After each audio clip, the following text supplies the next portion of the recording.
तस्य देहस्य गृहस्य शान्तिर्भवति सर्वदा यस्तातीवृतं स्तुतं पवित्रं करत्रि तस्य देहस्य गृहस्य शान्तिर्भवति सर्वदा यस्तातीवृतं स्तुतं पवित्रं करत्रि तस्य देहस्य गृहस्य शान्तिर्भवति सर्वदा यस्तातीवृतं स्तुतं पवित्रं करत्रि तस्य देहस्य गृहस्य शान्ति ओम शान्ति।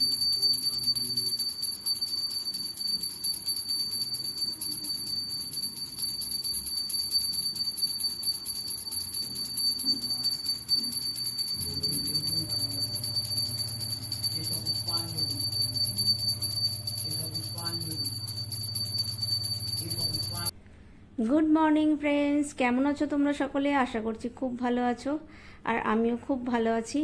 আজকে আবার চলে এলাম নতুন একটা ভিডিও নিয়ে তোমাদের সাথে শেয়ার করার জন্য। গত সোমবার দিন তোমাদের সাথে আমি শেয়ার করেছিলাম আমার বাড়ির সত্যনারায়ণ পুজোর প্রথম ভাগ। আমি সেদিনই বলেছিলাম ভিডিওটা অনেক বড় হয়ে যাবে যদি আমি একসাথে পুরো ভিডিওটা দিই, তাই জন্য আজকে নিয়ে চলে এলাম সেকেন্ড এবং লাস্ট পার্ট নিয়ে বাড়ির পুজোর।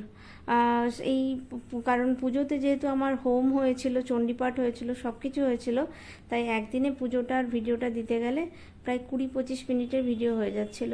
আর আমি চেয়েছিলাম পুরো পুজোটাই সবার সাথে শেয়ার করতে, কারণ এত ভালো করে পুজো হয়েছিল এবং অনেক দিন পর এত সুন্দর করে একটা পুজো করতে পেরেছিলাম বলে আমার মনে হয়েছিল পুরো পুজোটাই তোমাদের সাথে যদি শেয়ার করতে পারি তাহলে আমাদেরও ভালো লাগবে, তোমাদেরও ভালো লাগবে পুজোটা দেখতে।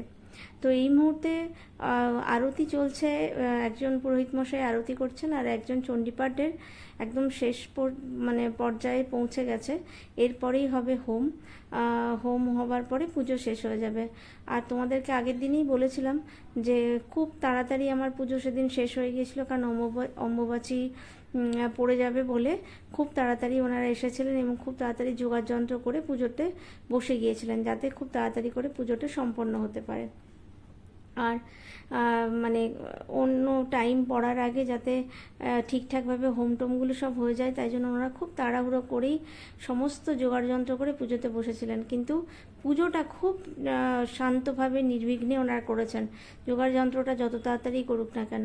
আর এখানে যে হোমটা হচ্ছে, হোমের ওই হোমকুণ্ডটা এত সুন্দর করে পুরোহিত মশাই ওই রঙ্গোলির মতো করে সাজিয়েছিলেন, সেটা আমি বসে বসে ওখানে যখন সাজাচ্ছিলেন আমি বসে বসে দেখছিলাম, একটুখানি ভিডিও করেছিলাম।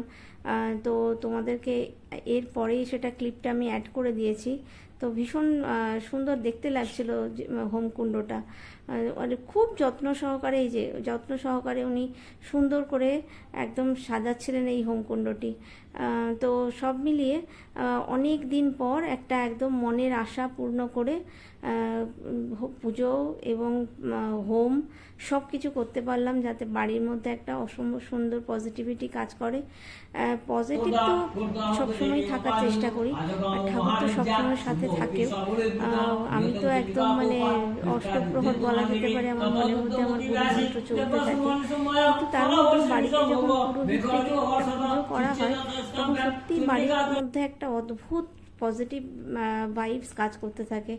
আর হোম টোম করলে না সত্যি বাড়ির মধ্যে না একটা অদ্ভুত সুন্দর কি বলবো ভাইবস তো থাকেই, স্মেলটাও যেন বাড়ির চেঞ্জ হয়ে যায়। একটা অদ্ভুত সুন্দর একটা হোমের ঘিয়ের সব কিছু মিলিয়ে এত সুন্দর একটা স্মেল কাজ করে না বাড়ির মধ্যে, যে মনটাই একদম শান্ত হয়ে যায়, ফুরফুরে হয়ে যায়। যত স্ট্রেসেই থাকি যাই থাকি মনটা একদম শান্ত হয়ে যায়। তো যাই হোক, এইভাবে আমার বাড়ির পুজো তো সেদিন সম্পন্ন হলো। আগের দিন বলেছিলাম তোমাদেরকে যে সেই দিন শুধু যে আমার বাড়িতে সুন্দর করে পুজো করতে পেরেছিলাম এত সুন্দর একটা দিনে, জগন্নাথ দেবের স্নানযাত্রার দিনে, সেটা শুধু না, আরও একটা ভালো দিন ছিল সেদিন। সেটা হচ্ছে আমার বাবা মায়ের 45তম ম্যারেজ অ্যানিভার্সারি ছিল। সেই বাঙালি মতে সেই দিনই ছিল ডেট, তার আগের দিন ইংলিশের ডেট ছিল, কিন্তু বাপি মা একটুখানি বাঙালি মতেই ডেটগুলো পালন করতে ভালোবাসে। তো সেদিন ছিল বাঙালি মতে বাংলার ডেটে 45তম ম্যারেজ অ্যানিভার্সারি, মানে বিবাহবার্ষিকী ছিল সেদিন।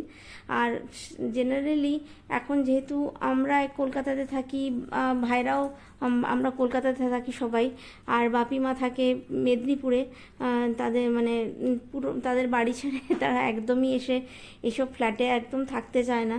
ওই আসা যাওয়া মানে 2-1 দিনের জন্য আসা আর 2-1 দিনের মধ্যে ফিরে যাওয়া, এরকমই একটা ব্যাপার। ওই নাতি নাতনিকে দেখার জন্য একবার করে আসে, আবার সঙ্গে সঙ্গে ফিরে যায়।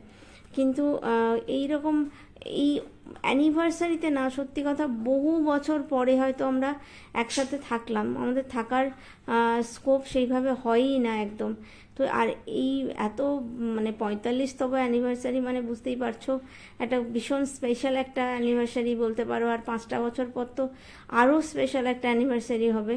তো সেই জন্য আমি ভাবলাম কি যে সবাই যখন মানে সবাই আমরা আছি একসাথে এক জায়গাতে, তখন ছোট করে একটা কেক নিয়ে আসি, একটুখানি কেক কেটে অ্যানিভার্সারিটা সেলিব্রেট করি। যদিও মা বাপি কখনো জীবনে এই সমস্ত জিনিস তো করেনি, পুরনো যুগের মানুষ তো, তাই একটুখানি খুব মানে লজ্জা পাচ্ছিল এই ব্যাপারটায়, কারণ বাড়িতে লোকজন ছিল, সবাই ছিল, যদিও সবাই খুব ক্লোজ লোকজন ছিল।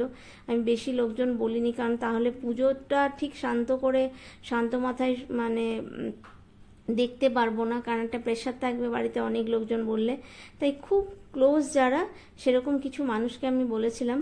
তো সেই ক্ষেত্রে তাদের সবার সামনে কেকটা কাটতে একটু লজ্জা তো পাচ্ছিলই, কিন্তু তাও জোর করেই বললাম যে কেকটা তো কাটতেই হবে সবার সামনে।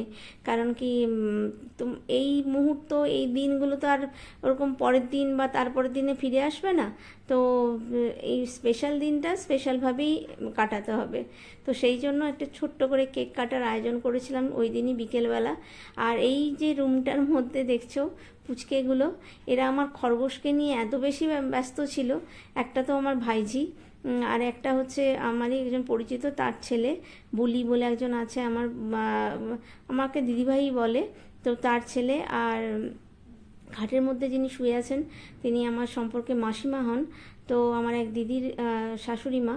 তো তারা ওখানে রেস্ট করছিল, আর বাচ্চা দুটো তো মোটামুটি খরগোশ নিয়ে একদম প্রচণ্ড পরিমাণে ব্যস্ত ছিল।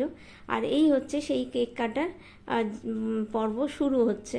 মানে ছোট্টই একটা কেক নিয়ে এসেছিলাম, কারণ আমি জানতাম, আর খুব মানে এটা একদম সারপ্রাইজ ছিল, আগে থেকে বলে নিয়ে আসেনি, তাহলে কিছুতেই আনতে দিত না।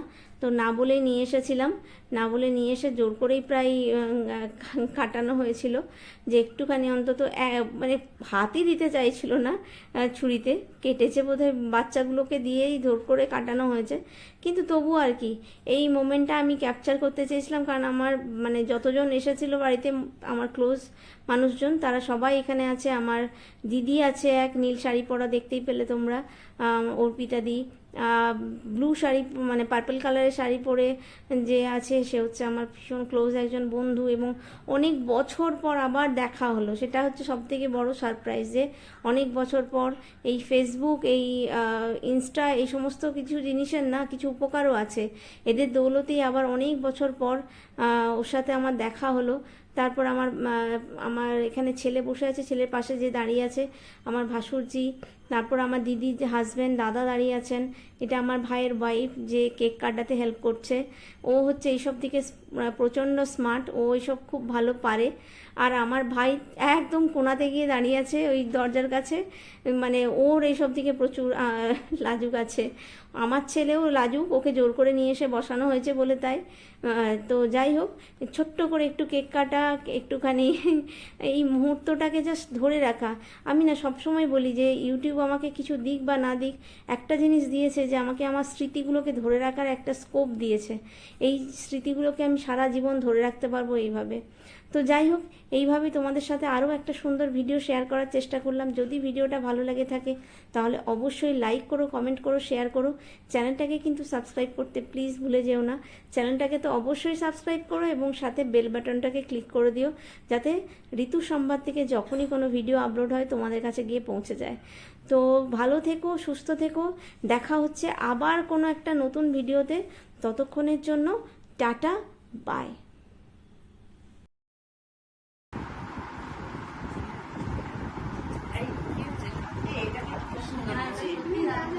হ্যাঁ ইয়ে নিয়ে না অপিতাদি নিয়ে এসছে। হ্যাঁ, একটা বাগানে নিয়ে যেতে পারে।